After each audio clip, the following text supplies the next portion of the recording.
3 years ago, everything was different. In March 2003, Sami was in Kuwait with the radio sector of the Headquarters Battalion of the 1st Marine Division. Like everybody else with him, he was waiting for the order to cross the berm and begin the invasion of Iraq. Also, like everyone else, he was full of both dread and desire for the order. The anticipation was making all of them restless. But war, real war, where people lose limbs and die, also scared the crap out of the 20-year-old and most of his friends too, even if no one said as much. They had been in Kuwait since the middle of February, having flown there from their base in Camp Pendleton, California, but everyone had known for months that they were going to war. What they didn't know was when. Now in Kuwait, for more than a month, they were stuck waiting in the desert. When they'd first arrive, all they did in Kuwait was train, then train some more, then train again while they waited. Sami set up radio networks and then took down radio networks. He did drills in the desert. He maintained his equipment. He cleaned his equipment again. He inventoried his equipment, then cleaned the equipment once more. Cleaning was not just a means of distraction. Everything was getting battered constantly by the sand. For the first month, it seemed as though the enemy were not Saddam Hussein, but simply the sand. It was everywhere, like an omen. A huge sandstorm struck them on their first day in Kuwait, turning the whole world beige. But even after the storm ended, the sand continued to be brutal. Even on normal days, it would hit them in the eyes, which would get all crusty. It would land on their lips, which would dry out immediately. It always blew into their mouths, so all they tasted was sand all the time. It was as if the sand were playing them in a divine game of rock, paper, scissors. But in this version, sand trumps everything. Sand defeats water, sand kills fire, sand smothers man and all his measly weapons. They learned eventually to seek refuge from the menace when and where they could.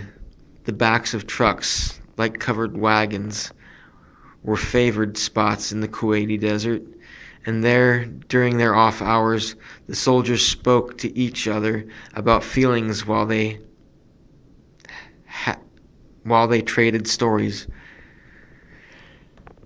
It was at this time that word got around the division that Sami spoke Arabic. He had tried to use this fact to his advantage stateside, but he'd failed miserably.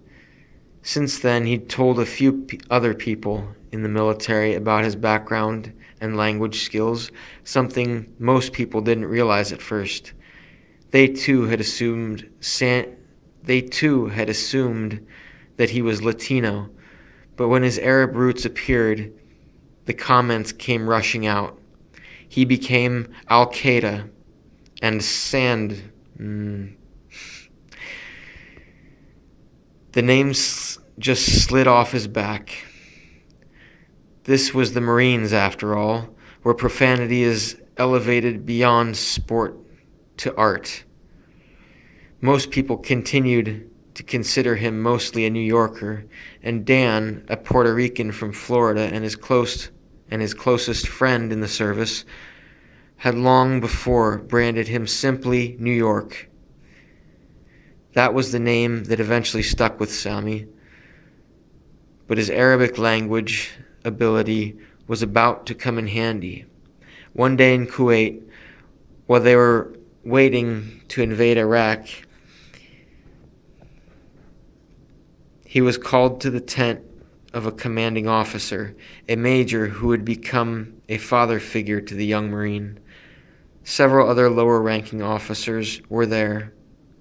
They, too, knew that Sami spoke Arabic, and the officers told him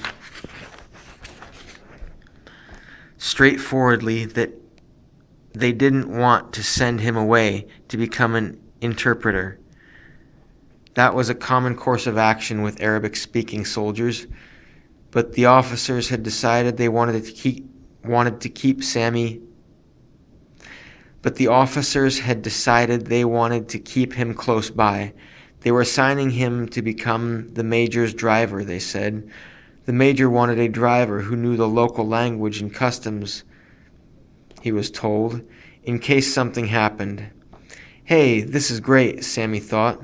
Weeks later, and only when they crossed the border, did Sami realize what this really meant. He would be riding at the very front of his company, at the head of the cavalry, and first in the line of fire. But after a month, Kuwait had become a bore, a monotony of bad food and no showers. Then, on the night of March 20th, the entire company was assembled. They were told that the operation into Iraq would begin the next morning. They were regaled with stories of how vicious the Iraqis were. They were reminded that the enemy will do everything in his power to kill you. No one questioned the mission, including Sami. The attacks of September 11th, 18 months earlier, were still fresh in everybody's memory and continued to smart like a collective wound. It didn't matter that this was Iraq, not Afghanistan, Saddam Hussein, and not Osama bin Laden. Tomorrow, everyone agreed, there would be payback. Sami, too, felt this way.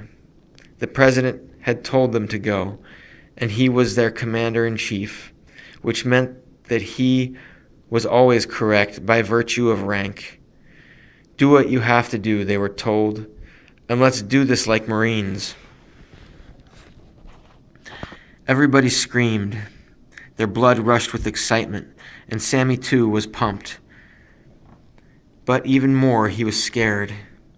They were told to point all the vehicles of the company facing north so that tomorrow they could be ready to ride across the border. And then they were sent off to get some sleep, but no one slept. Who could, knowing that tomorrow would be the war? Who could, knowing that tomorrow there would be war? Sami and Dan and a handful of others slipped into the back of one of the trucks, where they smoked cigarettes and talked deep into the night. The conversation covered everything: favorite and missed foods, current girlfriends and past lovers, getting paid and spending money, everything but what was going to happen the next morning. No one wanted to say a word about that. Around 5 a.m, one of the first air campaigns of the war began, and they watched the bombing of Safwan Hill from inside the truck. They put on their night vision goggles and peered out the back as munitions lit up the desert sky into fireballs of red and orange. They roared. They were unloading on the mountain, Sami told me, and we were cheering like it was the 4th of July. I'm thinking, Jesus, what are we about to do to these people? I wrote a letter to my dad the next day. Dad, they're about to murder everybody in this place.